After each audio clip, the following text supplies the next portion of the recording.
Olá pessoal, sejam bem-vindos a mais um vídeo aqui do canal Mini Innovations com o nosso quadro Mini Entrevista com o meu amigo Enio Flávio e nossa palestrante Maria Fernandes. Boa noite Maria, boa noite Enio, sejam bem-vindos. Boa noite Johnny, boa noite Maria.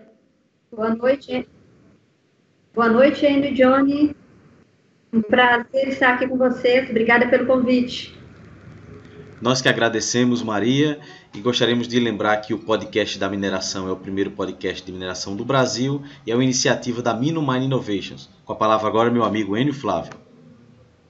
Olá, pessoal. Eu sou Enio Flávio, sou engenheiro de Minas. Junto com o Johnny, somos o podcast da mineração. Temos mais de 10 horas de conteúdo disponíveis nas principais plataformas do país e do mundo. Agora temos também o nosso canal Mino Innovations no YouTube. Dentre os quadros que trabalhamos, além do Mino Apoia, Mino Divulga e dos programas, temos o Mino Entrevista, que hoje escolhemos um ambientalista de destaque no mercado nacional. Johnny, por favor, apresente a Maria Fernandes para todos os ouvintes. Pois não, Enio. A expressão socioambiental Pesquisa e Projetos é uma empresa que está habilitada para atuar em uma vasta gama de atividades que afetam o meio ambiente e seus aspectos socioeconômicos e culturais, desde estudo de viabilidade e risco de projetos, elaboração de diagnósticos socioambientais, mensuração de impactos, gestão institucional de partes interessadas, mobilização e comunicação social, implantação de unidades de conservação e elaboração e implantação de projetos de desenvolvimento social e comunitário. Fruto da fusão com a Lara Roca Assessoria em Meio Ambiente, empresa com mais de 10 anos de experiência nessa área. A expressão socioambiental oferece consolidada experiência para a solução de desafios impostos pela necessidade de desenvolvimento socioeconômico e implantação de grandes empreendimentos de melhoria de qualidade ambiental e social. Isso mesmo, Maria? É por aí mesmo, é isso mesmo. É isso aí. Maria, o formato de entrevista, Enio vai começar com a primeira pergunta, depois eu, assim sucessivamente, tá certo? Perguntas bem simples, bem tranquilas. Vou passar agora a palavra para meu amigo Enio Flávio. Maria, esse modo de Mino Entrevista é como um talk show. Nós fazemos algumas perguntas e aguardamos as respostas de acordo com a sua visão, sempre com profissionalismo, parte técnica e também um pouco da sua pitada pessoal, da sua carreira, tá? Temos, por exemplo, da área ambiental, os principais produtos de licenciamento, por assim dizer, são EIA, né? Estudo de Impacto Ambiental, RIMA, PC, RCA, RADA. Né? De acordo com a sua experiência, você pode falar rapidamente um pouquinho de cada um que eu citei e a sua importância para o mercado de engenharia, mineração e meio ambiente? Sim. No ano de 1986, a Resolução CONAMA 001, ela fez menção à necessidade de elaboração do EIA-RIMA para determinadas atividades. Entre elas estavam estradas, ferrovias, portos, aeroportos, oleodutos, linhas de transmissão, obras hidráulicas, extração de combustível, extração de minério, aterros sanitários, determinadas usinas de geração de eletricidade, complexos e unidades industriais, distritos industriais, e entre outras atividades. A Constituição, também, em 88, quando ela diz que todos têm direito a um meio ambiente ecologicamente correto, entre outras ações, uma delas, para garantir esse direito, ela define a exigência da elaboração de um estudo prévio de impacto ambiental. Então, aí nós temos aí vamos dizer assim, os primórdios da elaboração dos estudos de impacto ambiental, que é o EIA-RIMA, que é um estudo que é exigido na fase de licença prévia, que tem como objetivo principal demonstrar a viabilidade do empreendimento ambiental. O RIMA, ele é um estudo que ele é feito juntamente com o EIA, e ele expõe de forma acessível as principais informações constantes no EIA. Ele deve ser um estudo... o EIA tem uma linguagem muito técnica, o RIMA ele deve ter uma linguagem mais acessível, deve ser de preferência ilustrado, com tabelas, com gráficos, para que a comunidade, o público leigo, principalmente aqueles que são impactados pelo empreendimento, entendam facilmente o estudo de impacto ambiental. O PCA, que é um plano de controle ambiental, ele é feito na fase de LI, e o objetivo dele, o que ele traz para a gente, principalmente, são programas, projetos, medidas que visam mitigar, compensar os impactos já identificados. O RCA, ele é exigido nos casos em que não é solicitado o EIA-RIMA, é um relatório de controle ambiental, então ele é um estudo mais objetivo, mas não por isso menos importante. Ele traz a caracterização do empreendimento, ele também traz os impactos, mas ele é para empreendimentos em que não são exigidos a elaboração do EIA-RIMA. E o RADA, o Relatório de Avaliação de Desempenho Ambiental, ele é realizado geralmente na fase de LO, para a renovação da licença de operação. Então, quando o empreendedor tem a sua licença de operação, faz uma espécie de renovação do seu compromisso com o meio ambiente. Na elaboração do RADA, ele tem a oportunidade, se caso algum impacto não tenha sido identificado em fases anteriores do licenciamento, em apresentar esse impacto, em fazer alguma correção de alguma não conformidade. Todos esses estudos, eles são instrumentos que subsidiam os técnicos servidores dos órgãos ambientais na elaboração de pareceres que recomendam ou não a concessão das licenças ambientais. Primeiramente, a licença prévia, depois a LI e a LO.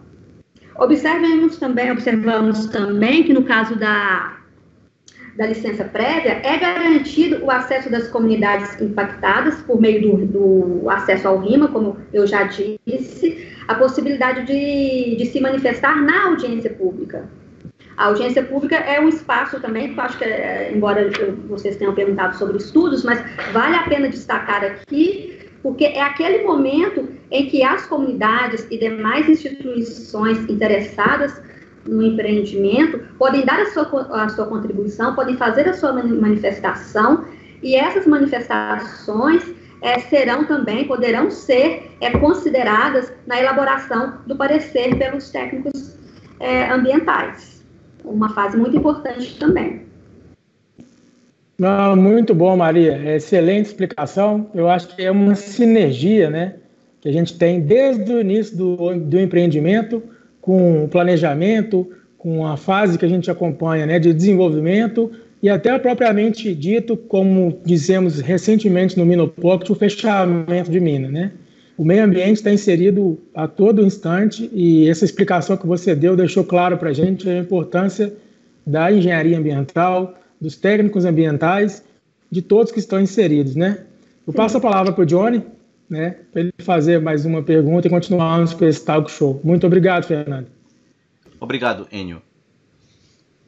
E realmente é de extrema importância todos esses trabalhos, né, todos esses estudos que são feitos em cada etapa das licenças, como nós já falamos aqui em áudio anterior no podcast da mineração. Então realmente ficou muito bem explicado, Maria. Maria, a nossa segunda pergunta é em relação a uns estudos que você já falou, que é feito, por exemplo, em minerações de áreas urbanas. Ou seja, a relação com comunidades, quando elas estão próximas ao empreendimento mineiro, é de extrema importância. Então, o que você nos tem a falar sobre esse assunto? Se você tem algum caso de sucesso que pudesse compartilhar com a gente, alguma coisa nessa área? Johnny, enquanto prestadora de serviço, nesse momento eu não tenho autorização dos meus clientes de destacar nenhum caso específico, mas o que eu posso dizer a vocês é que a qualidade da relação empreendedor-comunidade, ela depende muito da transparência e da verdadeira abertura do empreendedor para o diálogo com a comunidade. O empreendedor, ele deve sair da defensiva. Às vezes, nesse trabalho aí, há mais de 10 anos, nessa área socioambiental, eu tenho cerca de 60 projetos já, que eu já participei nessa área socioambiental. E o que eu vejo é que o empreendedor, às vezes, ele tem medo da comunidade. Então, ele tem que sair desse lugar, ele tem que se abrir e tem que escutar a comunidade. Porque, realmente, é fato, você ser vizinho, às vezes, de uma mineradora, você vai ter transtornos, vai ter impactos, vai ter problemas mesmo. Então, se o empreendedor tem uma abertura para escutar a comunidade e saber dela, o que realmente pode ser feito de forma efetiva para mitigar, para compensar esses impactos, é o primeiro caminho. Porque o que nós vemos, às vezes, são medidas, ações verticais que vêm de cima para baixo, sem ouvir as comunidades, desconsiderando o seu conhecimento ali. Então, o que eu digo é isso. A comunidade é quem mais tem a propriedade para falar de si mesma, para falar dos seus transtornos, e a primeira coisa a se fazer é criar veículos, é criar formas, fóruns para ter um diálogo com a comunidade. Sem isso, eu não vejo como ter uma boa relação com a vizinhança. Exatamente, Maria. Quando eu e o Enio criamos juntos o podcast da mineração, nós vimos muito isso. Precisávamos levar de nós que somos técnicos para a população o que é a mineração. A mineração não é vilã. A mineração é a área que, sem ela, não tem o futuro da sociedade moderna.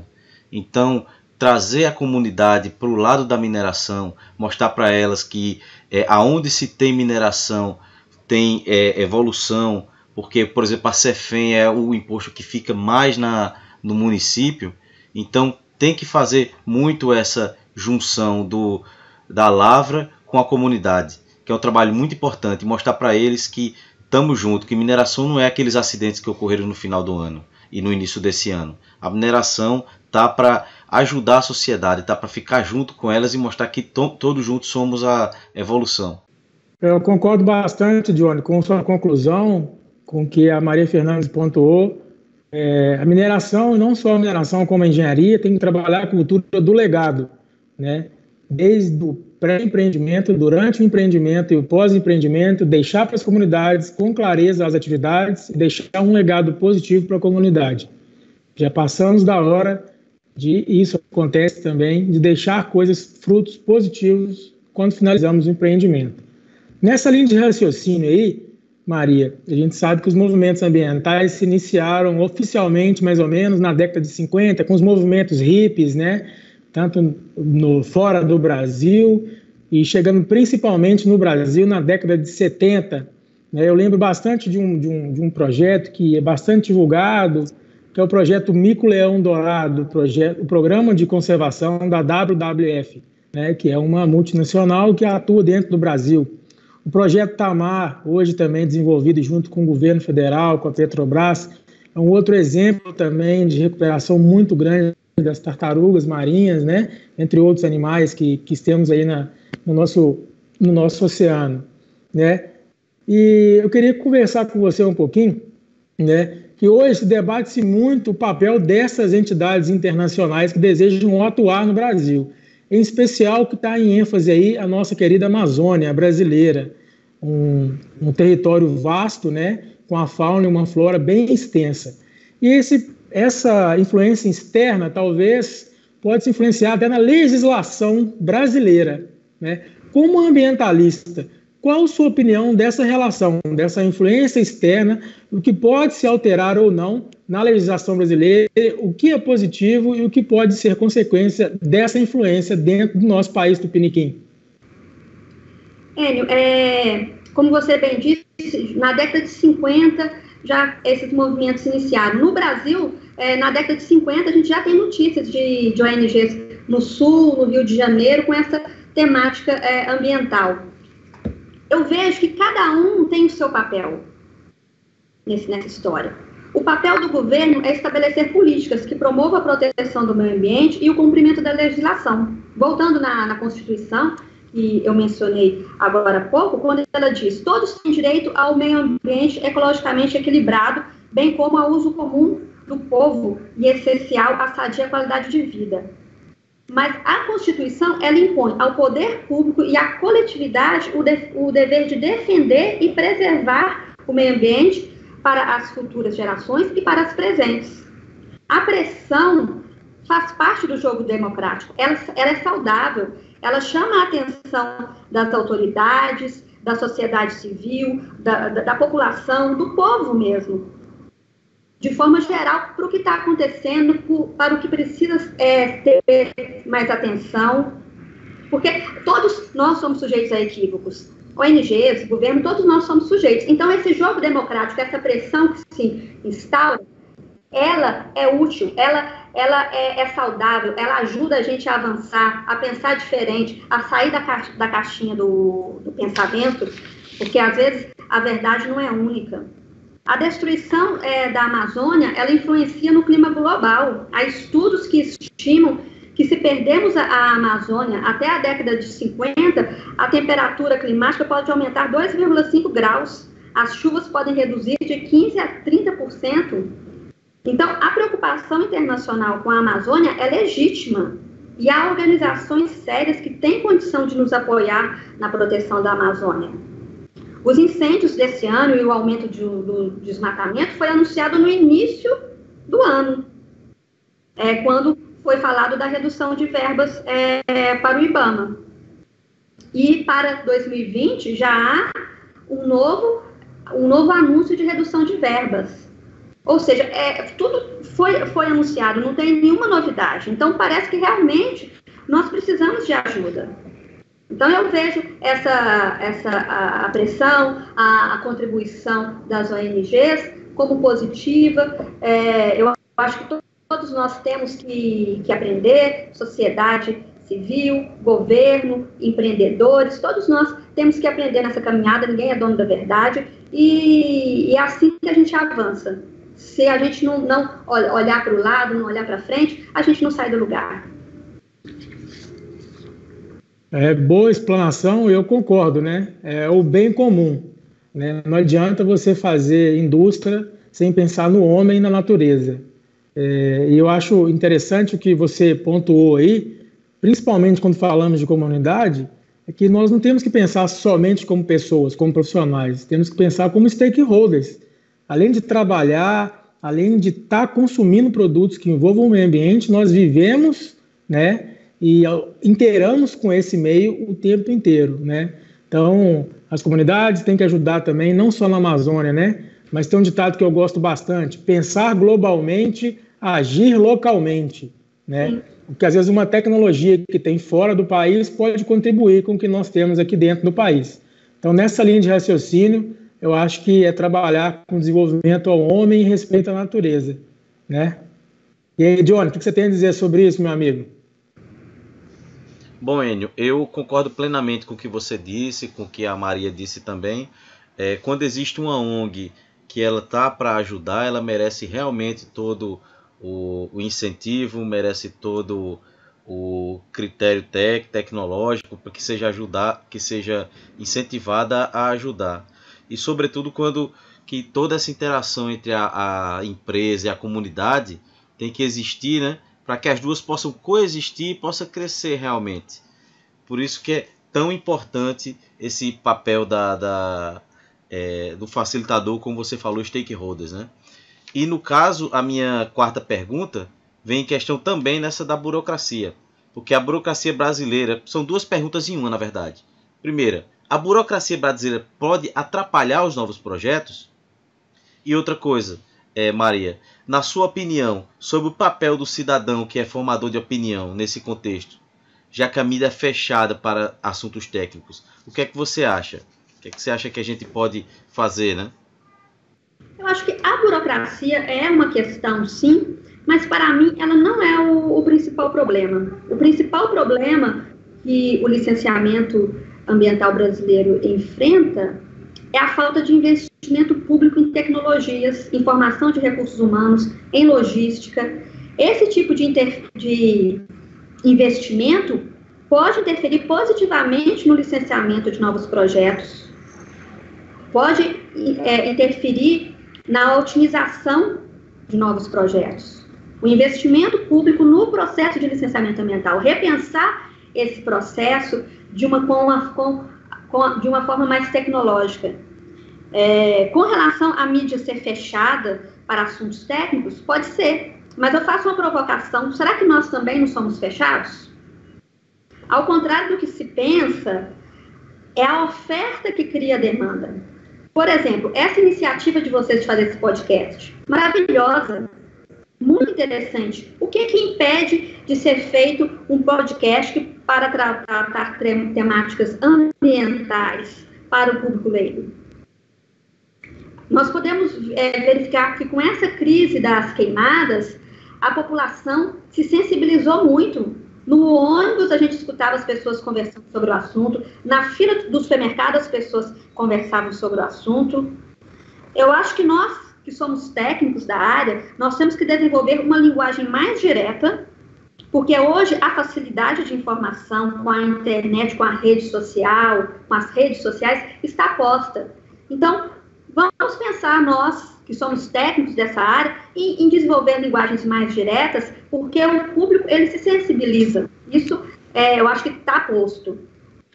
E aí, se a gente cria essa oferta, como esse canal de podcast, pode ser uma provocação para a mídia também começar a trabalhar esses assuntos de forma mais aprofundada, e aí, quem sabe a população se organiza mais em torno dessa temática. Realmente, concordo com o que você disse, né? A demanda tem que vir nossa mesmo, da comunidade. Como eu já falei aqui, vou repetir, eu e Enio criamos juntos o podcast.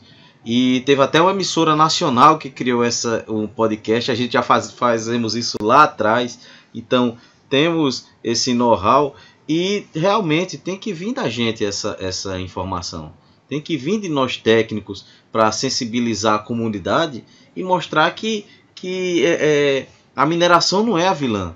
Como eu falei, o podcast nasceu de um problema ambiental 2, né, quase que um seguido do outro, e tivemos essa necessidade de criar um portal onde nós falássemos. E realmente eu chamo todo mundo da comunidade do meio ambiente para quem sabe fazer junto conosco um podcast do meio ambiente ou fazer um quadro com a gente do meio ambiente e mostrar realmente que a mineração não é a vilã, a mineração não é inimiga. Se, por exemplo, o que acontece, um médico faz um erro médico, é a medicina? Claro que não, foi o médico. É a mesma coisa do que ocorreu nos desastres, foi um crime. Então, temos que saber desvencilhar o que é um problema e do que é realmente atividade. A mineração realmente merece muito respeito e estamos aqui junto com vocês, agradecemos você a mostrarmos que o meio ambiente também faz parte desse contexto e merece todo o respeito junto com a mineração. Eu concordo